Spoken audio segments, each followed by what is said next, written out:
আগামী জাতীয় সংসদ নির্বাচনে আওয়ামী লীগের অংশগ্রহণে বাধা দেয়া হবে না বলে মন্তব্য করেছেন নির্বাচন কমিশন সংস্কার কমিশনের প্রধান ডক্টর বদিউল আলম মজুমদার।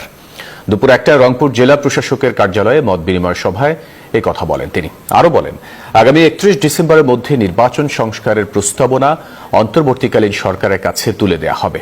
এরপর সেই প্রস্তাবনা নিয়ে অন্তর্বর্তীকালীন সরকার রাজনৈতিক দলগুলোর সাথে বসে আলোচনা করে পরবর্তীতে নির্বাচনের দিনক্ষণ ঠিক করা হবে। আওয়ামী লীগের ব্যাপার আমরা চাই যে একটা অন্তর্ভুক্তমূলক নির্বাচন সব দলের অবশ্যই যারা নির্বাচনের জন্য তারা প্রস্তুত হয়ে নির্বাচনে অংশগ্রহণ করতে পারবে এবং কোন রকম বাধা বিপত্তি তাদেরকে দেওয়া হবে না, তাদের জন্য বাধা সৃষ্টি করা হবে না, সেরকম আমরা একটা নির্বাচন চাই। নির্বাচন করতে আওয়ামী লীগের কোনো বাধা নেই। এটার নাম আওয়ামী লীগ বাতি যারা ওই তোরা রাজুতা